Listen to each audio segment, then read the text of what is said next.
Let me ask you a question. Have you ever gotten potting soil and used it previous year and now you're taking it out this year to plant seeds and you want to know if it's going bad? Well, it is a kind of tricky question, and today we're going to get into whether potting soil really expires. It's a simple question, but the answer is very complex, much like the soil itself. Unlike a pint of milk or a loaf of bread, soil doesn't necessarily have a stamp date telling you when it expires. It's not necessarily in its prime condition when you're using it for seedlings. The truth is, potting soil is not just dirt, it's a living, breathing ecosystem designed to nurture life itself. So the quality does change over time. Think of a new bag of potting compost. It's perfectly balanced meal for the plant, full of goodies. Peat coil for structure, permalite or vermiculite for drainage, and carefully measured dose of nutrients give that young plant the best possible start. It's light, airy, and ready to go. When the bag is left open and the elements are even stored for a couple of years, things will begin to shift. The organic matter like peat and compost bark starts to break down or decompose. It's natural for any garden bed, but in a confine of a bag, it means the structure starts to collapse, becoming dense and compact. So while the soil itself, mineral components, doesn't expire, the life-giving properties certainly diminish and can lose its vigor when you're looking for nutrients for your plant. Think of this organic compost or organic matter as the heart and soul of a mix. Imagine a well-baked cake left on a counter for about a week. Yeah, it's a cake, but it's not as enjoyable as it is when it's fresh. Old potting soil is the same. It's lost its spring, its vitality. Using it straight from the old bag without a second thought can lead to disappointment, and the plants also will show you they're disappointed as well. What matters immensely for anyone in the garden, especially if you have a single pod or a balcony or a whole lot, the foundation of any successful plant is where the medium grows in. Providing good soil is the most fundamental act that we can offer. It's more than just about failure. It's setting up the plants for really good success. Understanding the health of gardens begins long before we sow a seed. It begins with your first bag of compost or potting soil, the decision we make about its fitness for purpose. So let's dig a little bit deeper and find out what happens when that purpose gets faded. Your senses are always the first line of defense for judging old soil. If you even think about planting a garden, open a bag, take a good long sniff.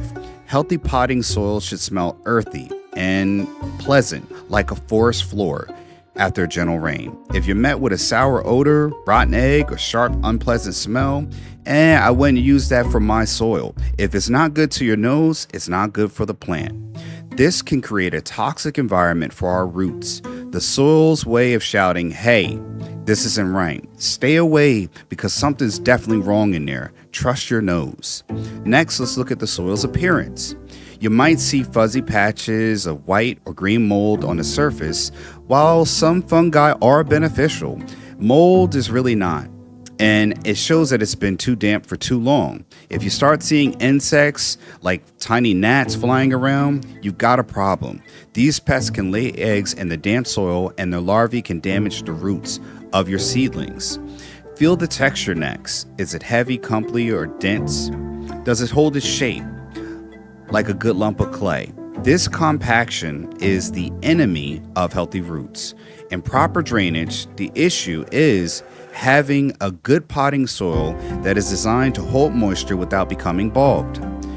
Any gritty substance like perlite can allow for easy access for the water to drain away, freely preventing the roots from rotting.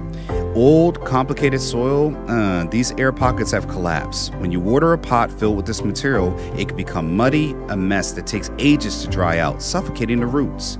On the other hand, old soil, decomposted peat, becomes hydrophobic, meaning they actually repel water. It's a frustrating paradox where the soil is bone dry and the water runs out off to the old surface without soaking in. Using this compromised soil is a recipe for disaster. Your plants may appear stunted with yellowing leaves, a classic sign of nutrient deficiency or root rot. This will find yourself in a battling of persistent pest problems or fungal diseases that come from nowhere. It's a false economy to use bad soil. You will spend more time, effort, and perhaps money trying to fix problems instead of starting fresh and having success for the long term. Now, there is a way to bring old soil back. So don't toss that bag of compost out into the dirt or into the garbage. If your soil is simply a bit compacted or tired, or free from foul smells, keep that in mind, or pest infestations like those ants, it can be revived. This is where being a thrifty, resourceful gardener shines. Rescuing old soil is not only economical, but it's wonderfully sustainable practice. It connects us with the cycle of use and reuse, so nothing goes to waste. So the key is understanding what the soil is missing and giving it back, replenishing that soil. The first step is to sterilize, especially if you have doubts on whether lingering pests or disease spores. You don't need a laboratory. You don't need an oven. Your oven actually will do just fine. Spread the soil thinly on a baking tray, moisten it slightly, cover with foil, and bake it about 82 degrees Celsius or 180 degrees Fahrenheit for 30 minutes. This will kill off most unwanted guests from the weed seeds or fungal spores. I know, it's crazy, right? A word of caution, you want to have some good ventilation because you don't want your kitchen smelling like you've been outside in the dirt cooking with dirt. Once your soil is sterilized, it's time for rejuvenation. The main goal is to improve the structure and replenish its nutrients. Break up any clumps in your hand until the soil is fine and friable. It's time to add new life so you can mix in fresh organic matter like new compost, well-rotted manure, or leaf mold. This will restore the nutrients that now have been depleted over time. Improve the drainage and aeration. Add a generous amount of perlite, vermiculite, or horticulture grit. A good rule of thumb is to mix 2 parts of the old soil with 1 part of new compost and 1 part aerator. You want to definitely make sure you create your own custom blend. As you mix these ingredients together, you'll feel the texture change. Lighter, looser, and more welcoming, all the better. A fresh soil is perfect for mature establishing plants or used as a filler at the bottom of very large containers. For delicate seedlings, I would recommend a fresh start of good soil. I wouldn't use the old one, but repotting a hardy houseplant and filling it with a window box of robust annuals, and this mix could work for you, saving money as a good option instead of buying a new bag. The simple act of attending to our soil, whether we choose to buy fresh or revive old, connects us with something larger than in our own backyard. It's about being a good steward and of our resources. Every bag of compost we save is less waste we have to buy, saving you money in the future. This is the very foundation of self-sufficiency. It begins with our soil beneath our feet, and in any case, in your pots. Taking care of it is a practical solution that provides real, tangible returns. Your mindset is the same one that builds generational wealth. It's about understanding the value of an asset like a piece of land, financial investment, or a simple bag of potting soil. Knowing how to nurture it or make it productive. This is something you can teach your children how to grow their own food, passing down more than just a hobby. You're passing them down knowledge on how to be self-sufficient in the future. And we're showing them that with a little bit of knowledge and effort, they can go a long way to create more abundance to become self-sufficient. It encourages them to be more creative instead of consumptive. The land, no matter how small or big it is, it always will become a source of security and legacy. Growing your own food is a direct path to financial awareness, and in some cases, success. You'll be conscious of the seasons, the value, the effort that goes into producing what you need. And it's a quiet rebellion against government reach and influence and unstable markets.